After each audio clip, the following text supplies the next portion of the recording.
சிலம்பத்தில் உள்ள பல்வேறு பாடங்களை பார்த்து வரோம். அந்த வகையில் இன்னைக்கு தோல் எழுப்புன்னு சொல்லக்கூடிய ஒரு பாடத்தை உங்களுக்காக செய்து காட்ட உள்ளோம். நானும் என்னுடைய மாணவர்களும் இந்த பாடத்தை திருநெல்வேலி பகுதியிலிருந்து வந்து என்னுடைய நண்பர்கிட்ட கற்றுக்கொண்டேன். ஏற்கனவே நான் பல முறை சொல்லியிருப்பேன். இப்போது பொதுவாக சிலம்பம் என்றாலே எல்லாரும் சுற்றக்கூடிய முறை எப்படி இந்த தோள்பட்டையில் தான் சுற்றும் சிலம்பம், சரிங்களா? பெரும்பான்மையான விளையாட்டு இப்படி தான் இருக்கும். ஆனால் இந்த பாடத்தை மட்டும் முழுக்க நீங்கள் பார்த்தீங்கன்னா உங்களுக்கு புதுவிதமாக இருக்கும். அப்படி கழுத்து பகுதியில் இன்னும் உங்களுக்கு காட்டுறேன் பாருங்கள்.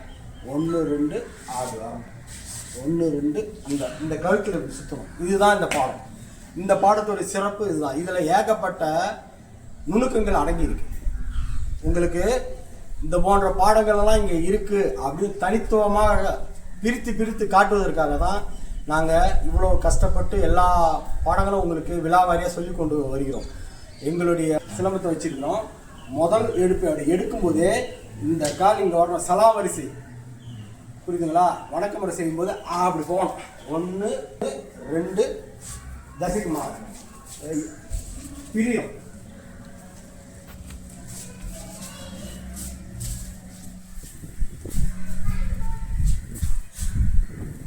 நல்லா போட தசை மாற்றி கீழ்க்கி அந்த கீழ்க்கி போட்டு குத்து அப்படி காட்டி எதிர் தசைக்கு ஒரு குத்து. அப்படியே இந்த தோல்ல 1 2 3 1 2 3 ஒரு தசை முடிஞ்சிச்சு. அடுத்த தசைக்கு போகும். இதுதான்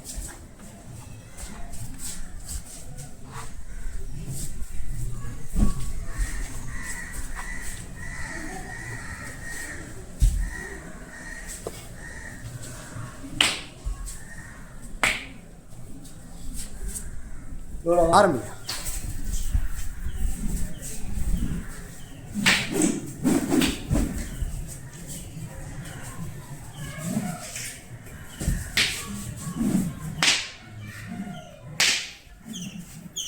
அடுத்த திசை.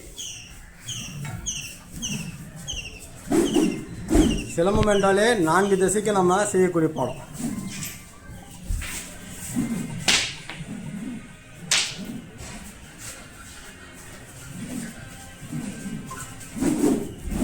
இந்த வீச்சு சத்தத்தை கேட்பீங்க. எந்த அளவுக்கு வலுவா சருன்னு உழுதுன்னு பாருங்க. மழங்கும்.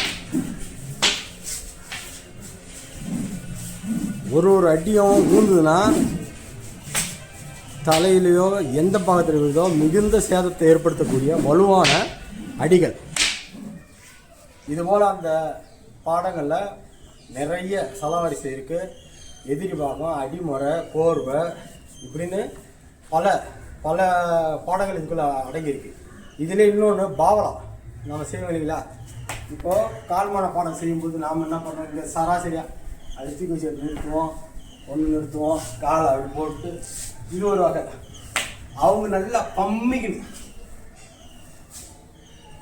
அப்படியே நல்லா காலை நல்லா உட்காந்துக்கிட்டு அந்த பாவா அவங்க அந்த வகை பாடங்கள்னா இது போன்ற நிறையா இருக்கு. எதற்கு சொல்ல வரேன்னா, இன்றைக்கு உலகம் முற்றிலும் இருக்கக்கூட தமிழ் சொந்தங்கள் பல்வேறு வகையான சிலம்ப பாடத்தை பார்த்துட்டு வரோம். இது இல்லாமல் மேல்நாட்டு கலைகளே பல பேர் இதுதான் சிலம்பம் அப்படின்னு சொல்லிட்டு வராங்க. நம்மளுடைய தமிழகத்தில் விளையாடப்படுவது போல மிக வலுவான பாடங்கள் எங்கேயும் கிடையாது. நான் பல முறை சொல்லிட்டு வரேன். அதுக்கான ஆதாரத்தை தான் இது போன்ற பாடங்கள்.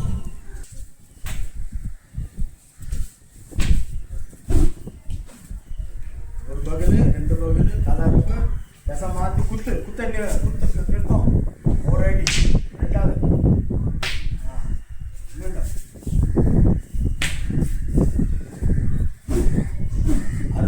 ஒரு அறுப்பு மிக வலுவாக.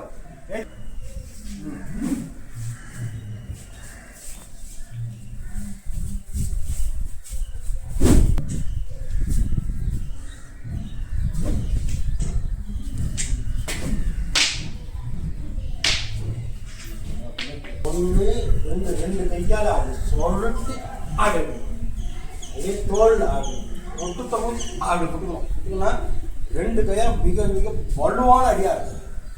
இது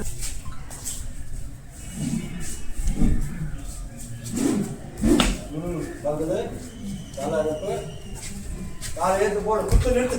அது 1 2 3 1 2 3 மீண்டும் திசை ஆரம்பி. இந்த திசைக்கு இரண்டாவது திசைக்கு பாதம்.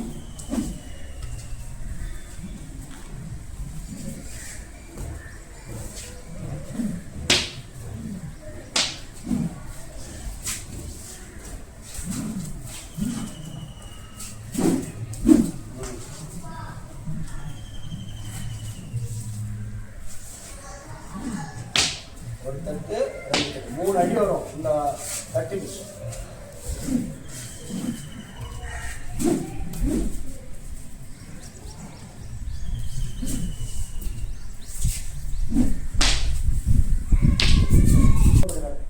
இந்த சுத்தானது இந்த தோல் பட்டையில சுத்தம்.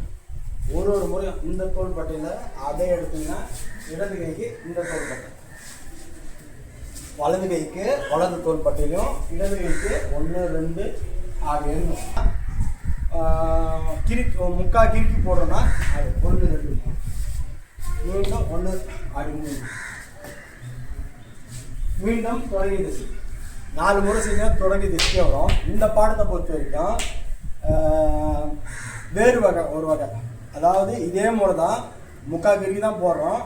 இந்த காலை இப்படி அடித்து திருப்பாமல் முன்னாடி இருக்கிற கால் இல்லாமல் பின்னாடி இருக்கிற கால். இப்போது பழைய பாடங்கள்லாம் அப்படி இந்த முன்னாடி இருக்கக்கூடிய காலை முன்னாடி இருக்கக்கூடிய இந்த காலை தூக்கி திசை மாற்றும்போது போடும். ஆனால் இந்த பாடத்தை பொறுத்த வரைக்கும் அப்படியே மாறுதலாக இருக்கும். பின்னாடி இருக்கக்கூடிய காலை தூக்கி ஒரே நேர்கொண்டு ஆடிப்போம். இப்போ அடுத்த முறை என்ன பண்ணோம், இந்த டைரக்ஷன் ஆடிப்போம். மீண்டும் பின்னாடி இருக்கக்கூடிய காலை இதெல்லாம் நம்ம சிலம்பம் செய்யும் போது கவனிக்கணும். பார்க்க தெளிவாக ஒரு விஷயத்தை நாங்கள் எடுத்து கூறி சொல்லிக் கொடுப்போம். கையில் சிலம்பத்தை வச்சு மழகரமே சுத்தறது பாடம் கிடையாது. அதனால இப்போ இதில் இன்னொரு முக்கியமான விஷயம் என்னன்னா, இப்போ இந்த காலத்துக்கு நம்ம அது போடும்போது எதிர்க்கு அது குத்த காட்டும், எதிர் திசை குத்து விடும். மீண்டும் பாருங்க, இப்போ இந்த காலத்துக்கு அப்படி போறோம், எதிரிக்கு குத்த காட்டும், இப்படியும் குத்து விடுறோம். அதான் அந்த குத்துற மாரி காட்டி ஏமாத்தி இந்த பக்கம் குத்து. இதுதான் இந்த பாடத்தோட சிறப்பு. இந்த பாடத்தை நன்கு பயிற்சி பண்ணுங்க. இது போன்ற பல அரிய நுணுக்கமான பாடங்கள் தமிழகத்தில் புதைந்து கிடக்குது. அதனால என்னுடைய பாடங்களை கூடுதலாக வைத்துக்கொண்டு இது போன்ற பாடங்களை நன்கு பயிற்சி பண்ணுங்க. மேலும் பல அரிய பாடங்களை உங்களுக்கு கொடுப்பதற்காக புதுச்சேரிந்து ராஜ்குமார் ஆகிய நானும் என்னுடைய மாணவர்களும் காத்து கொண்டிருக்கிறோம். நன்றி, வணக்கம்.